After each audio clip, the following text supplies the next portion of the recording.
Hi folks. Hi Adam, hi Daniel, hi Jean, Miguel, hi Karen, hi Mike, hi Stefan, hi Zach. Hey, Sebastian. Hi, Sorry, Sebastian. being 2 minutes too late. Okay, let's have a look at the agenda.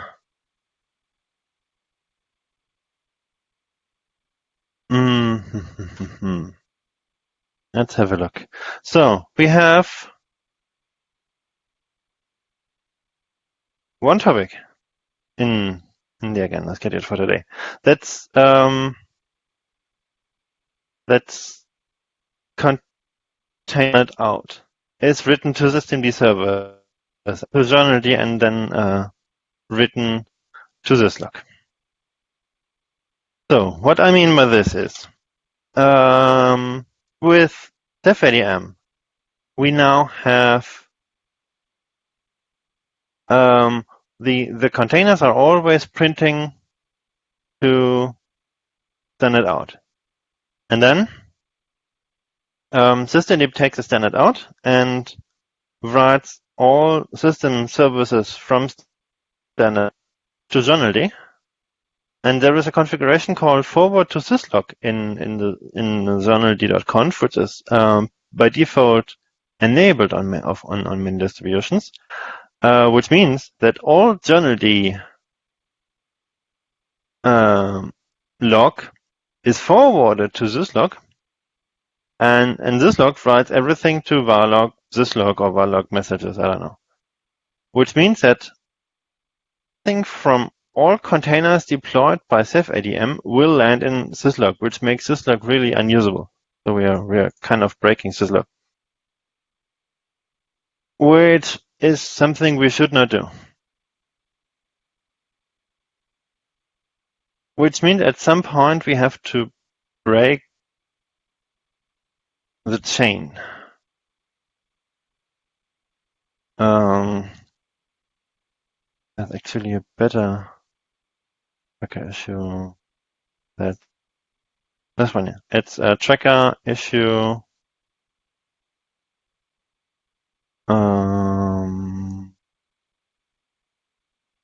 47078.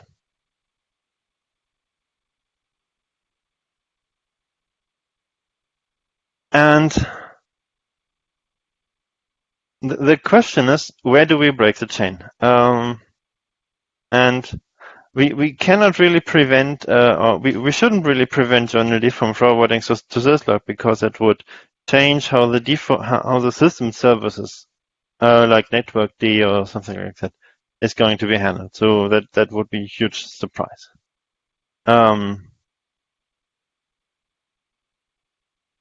question is, how do we want to fix it? Do we have a journald guru here? Someone who really knows about logging infrastructure?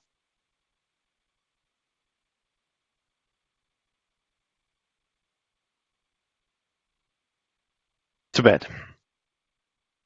Anyway, there is a thing called journald namespaces. It would be good to know if we have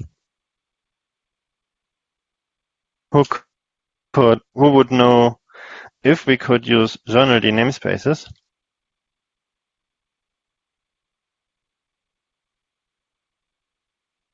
to solve our issue.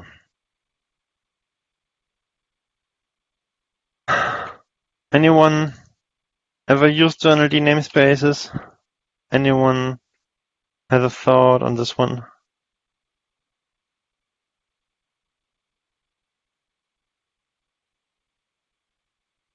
Doesn't seem to be the case. Okay. Okay. Next topic. Uh, uh,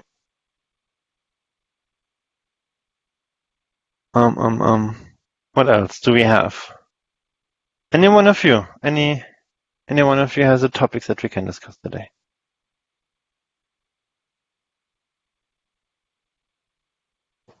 All I have is Zach, doc stuff that I will talk to you about some doc stuff probably on your tomorrow, but I don't have anything that wouldn't just pollute this meeting inexcusably.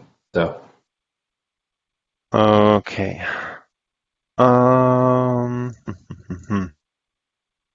Pull requests that we can discuss.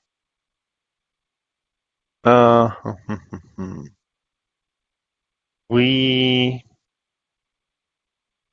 have definitely in Python 2.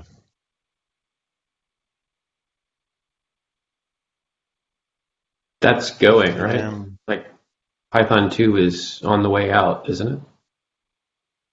It's on the way out. Unfortunately, CentOS 7 has Python 2 installed and Python 3 not. So as long as we care about CentOS 7, we can't properly upgrade to Python 3.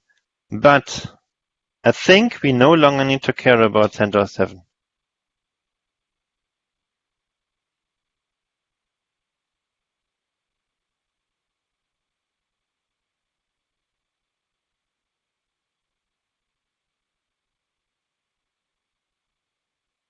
Is there any reason that we still need to provide support for CentOS 7? Anyone who really wants to keep CentOS 7 support, because it really creates pain when talking about Python 2.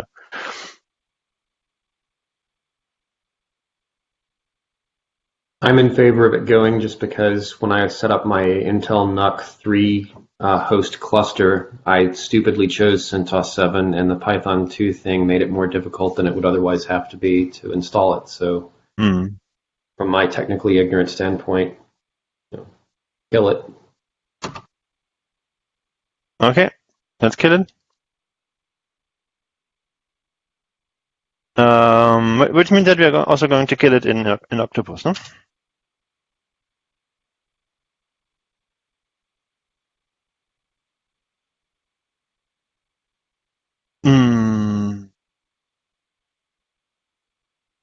Okay.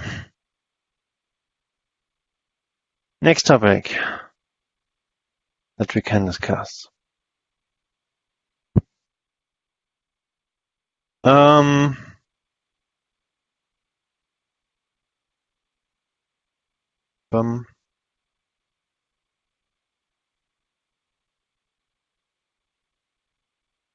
Gather facts.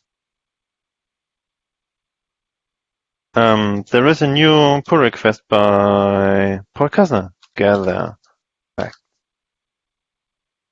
That's this pull request here.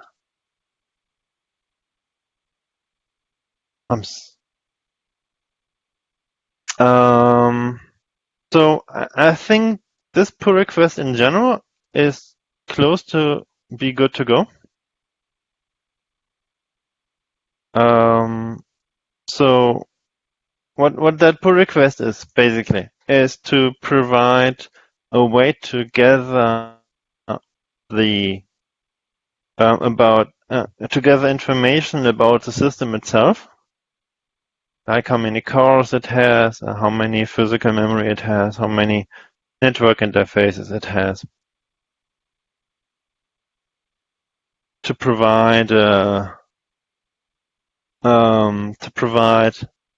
a way for users to have an in-depth look about the known hardware, and then continue, for example, with a day one with an installation workflow using Ceph ADM or other orchestrators potentially.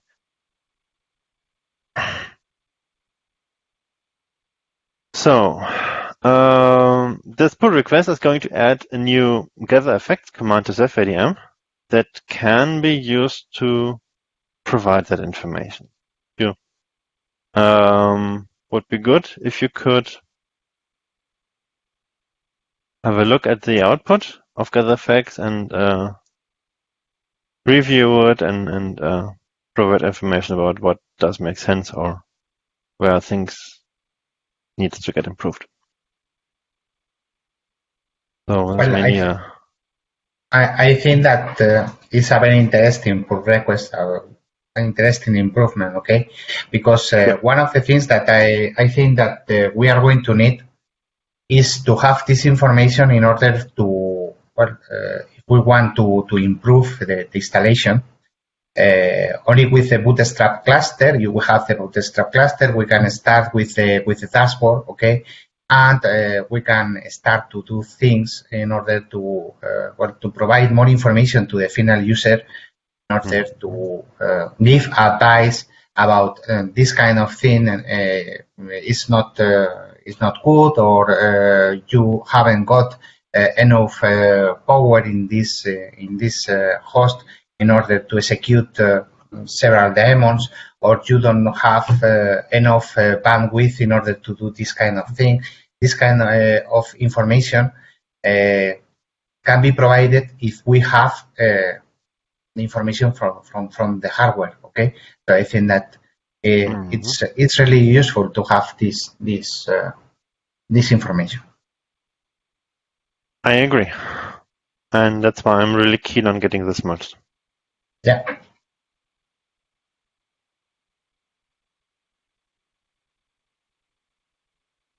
Okay. Any other topics that we can discuss?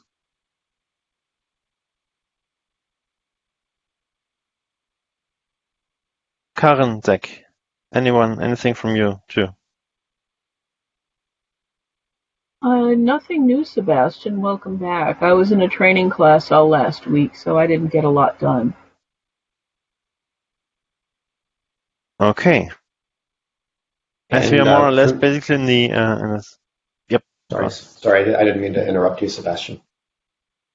Go on. So briefly, Sebastian and I decided that we were going to try to cut off a redundant Ceph deployment section. There's a RADOS deployment section in the docs website, and then there's seemingly, on first glance, it looks like the exact same thing in the install guide. But it turns out that they're a little bit different. They're more than a little bit different. They're about 40% different. And I've run diffs on all of them. So we had hoped, hey, we can just cut off this redundant thing and make it a lot simpler.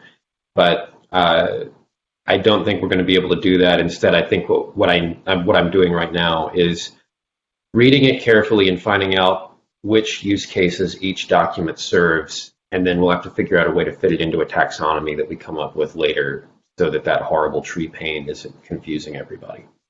So that's what I'm doing right now, Sebastian. Other minor docs bugs have come in over the last couple of days, but that's the big push. And also, I would like at some point before September 1st, which is just an arbitrary date, but it's a good one to remember easily. I would like to get the hand-holding step-by-step install guide up on the website, and then have those 3 buttons available that link you to the install guide, the dev guide, and the bug tracker.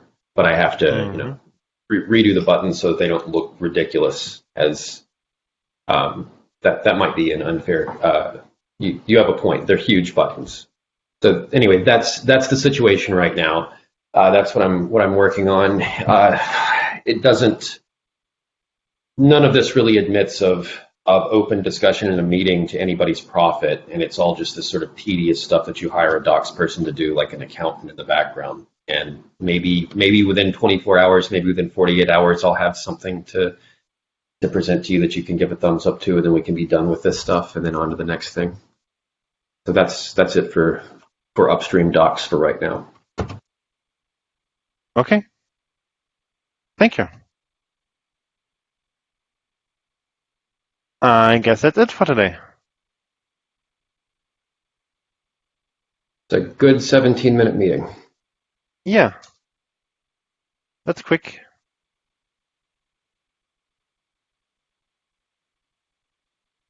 All right. So I guess that's it. That's it. Yeah. Bis gleich. Good. Then enjoy, and let's sync up next week. Bye. Okay. Thanks so much. Bye. Bye.